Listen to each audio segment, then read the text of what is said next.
And people started to remodel their area. Maybe to have to mention as background information that the building restrictions in Pukchon were released a couple of years before that, I think in the mid-90s, and people widely started to demolish the hanoks in Pukchon. Like hundreds of units were lost in that time. And then it was the Asian financial crisis, which ironically put an end to that because the people realized they couldn't make as much money out of it anymore. And a sort of counter movement started in that area. So people started to see what they lose. And many people started to engage in the protection of the Hanok. So also the city of Seoul started to realize that they would have to preserve at least parts of their cultural heritage to remain an attractive city.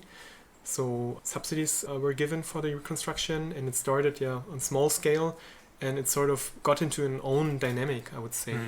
As more and more people started to remodel the hanoks, the property prices in Pukchon surged again because the whole area gained popularity and became much more attractive. Yeah, and this was basically the beginning of what we call the Hanok boom. And later on, the subsidized areas were increased to other areas west of Gyeongbuk, which people call Seocheon, which is basically not the official name, but the area is also called that way. And so the activities increased to that area, and nowadays it is even said that hanoks are going to be subsidized in the whole city of Seoul. So you have a stark increase in activities and also in people's interest in Hanok.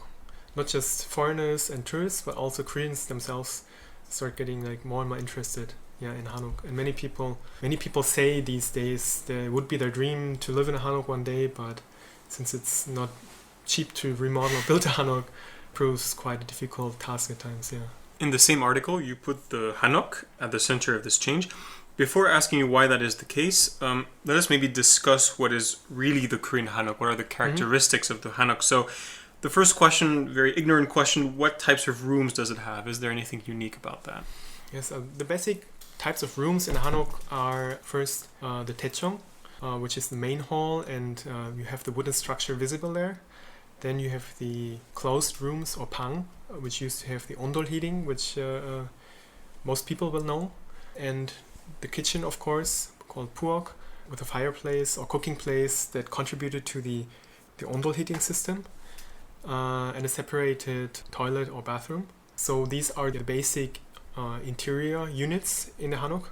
The visual structure, as I mentioned, the taechong, the closed rooms, which are usually finished with hanji, which is the traditional paper. So you have a very nice contrast between the simple and plain rooms and the rather decorative structure in the main hall. And also important, if you step out of the house and consider the outside, is the courtyard. Of course, a courtyard is a very universal thing in architecture. You find many cultures and countries where you have courtyards.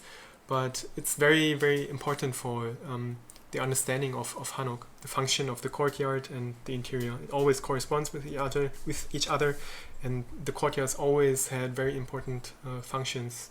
So even in the smallest Hanok, you will always have a little courtyard at least.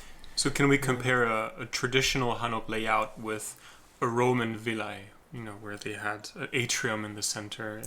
Well, maybe there's some similarities, but as I said, the courtyard or atrium, it's a very universal topic or element in architecture. Sometimes you see modern architecture by Korean architects and they explain how they refer to traditional Korean architecture, and it's usually something like, oh, so we have the courtyard, the madang here. And I just think, well, that's so universal and it's quite weak actually, something. But there's maybe some other similarities. You have the ondol, which is the floor heating, which is maybe slightly similar to the Roman heating system, the Hippocrates system. I don't know how to pronounce that word.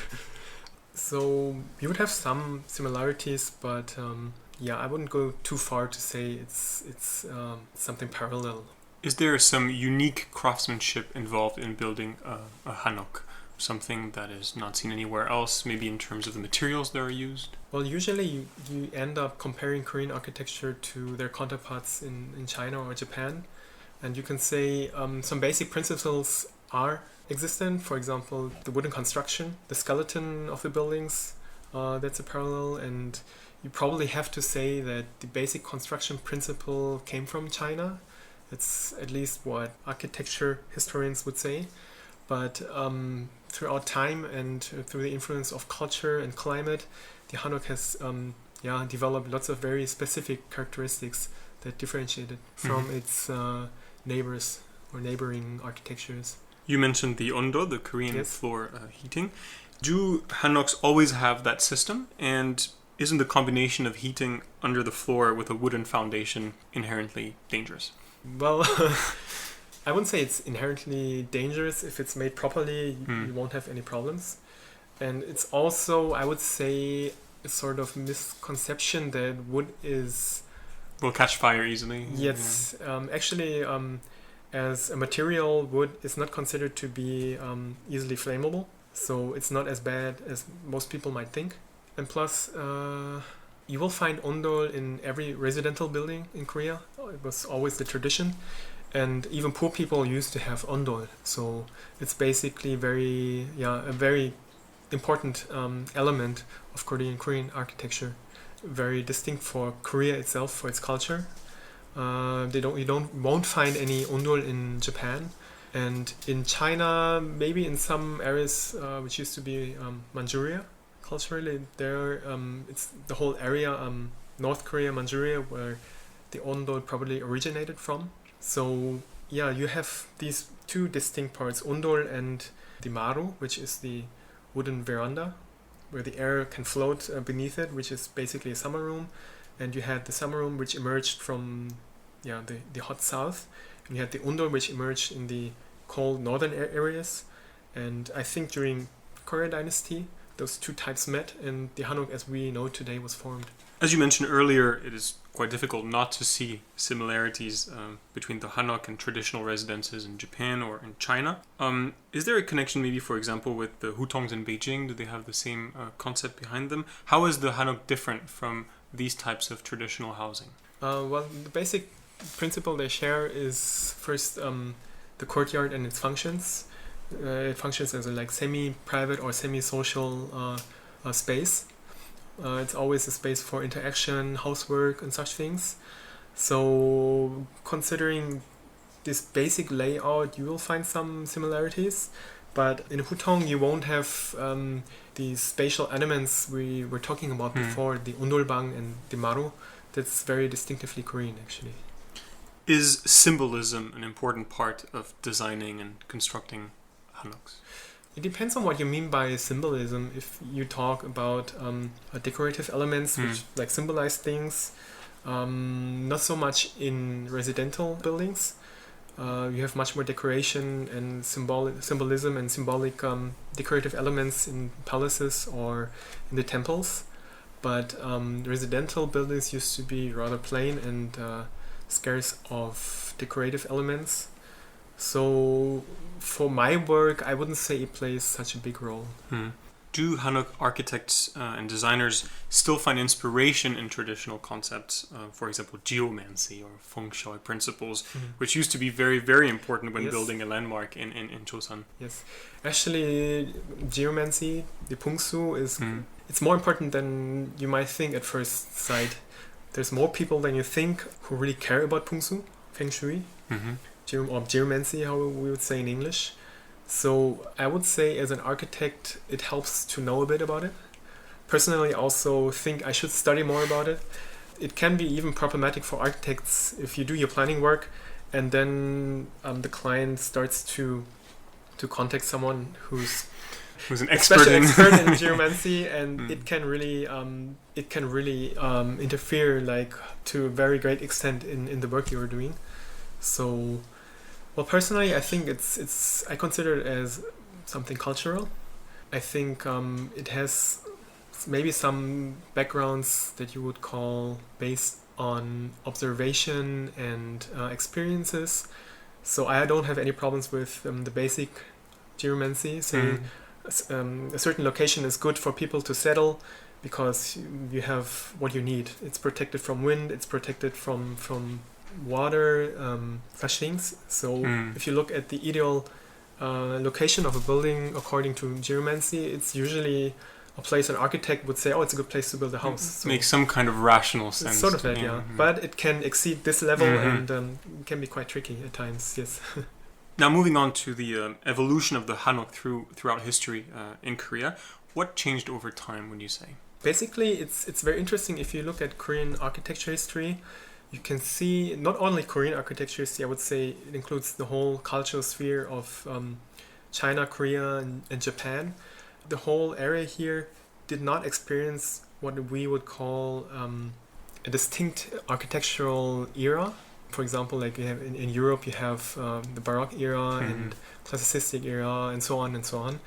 And the differences between those periods are very distinct in Europe in their forms, in their spatial concepts. And in Korea, the history of architecture is much more a sort of continuum. You have the basic principle of construction that has been unchanged, well, not unchanged, but has remained similar over the course of time. And the basic principles were set hundreds, if not thousands of years ago. And the changes you see are rather minor in comparison to Europe. So we have a very static culture of architecture here. Coming from Europe, where everything was built in stone, it's quite hard to believe that buildings made out of wood, like the Hanok, would last centuries. So how old are the Hanoks really that we see in Seoul? Well, basically you have to say that wooden buildings are not necessarily short-lived in comparison to stone buildings. There are really thousands of years old wooden buildings. I think in Japan there's one of the oldest wooden buildings, but I forgot how old it is. But it's not just a couple of hundred of years. But in Korea, unfortunately, the oldest buildings are not as old because Korea's cultural or architectural heritage was destroyed over and over again through invasions, through war times. So I think the oldest buildings that are left are of the late Korea dynasty, but I think there's just very few left. What would be the average age of a Hanok in Seoul? If you go to Bukchon, when were those built? Basically, the Hanoks in Seoul are not that old. Most of the substance that we see today dates back probably to the 50s and 60s. Hanoks were built in large scale up to the 60s, if I remember it correctly. And if you go to neighborhoods like Hunamdong, you will see many Hanoks built in a very systematic way. The alleys and streets are also very clear lined, and it's sort of planned area. So that's where most of the substance is from. The oldest substance dates back to the colonial period, which would be from 1910 to 45. And just very few cases are older than that, which is mostly the palaces or parts of the palaces, temples, and basically residential buildings. There's really few, unfortunately. Does that mean that the Hanoks that we visit today are actually very different from those people used to live in during the Joseon dynasty? If you consider a traditional Hanok to be a Hanok dating back from Joseon dynasty, you'd have to say yes, it's hard to see them. There's some cases left. Some estates were preserved and moved to the Hanok village near Namsan, but they're not in the original setting, of course. Then there's estates like Baekhyunjae in Pukjeon, which is one of the few leftover original estates from that area, which used to be actually quite a vast aristocratic area with quite big buildings and very wide plots. So what you see today is basically redeveloped during colonial period and after that, yes. During the Joseon period, and prior to that, did everyone live in a Hanok, or was it only reserved to a privileged portion of society, a bit like manors and castles in Europe? Well, if you pose that question, it would basically mean that just the architecture of the aristocracy deserves to be called Hanok. So if you say, well, a Hanok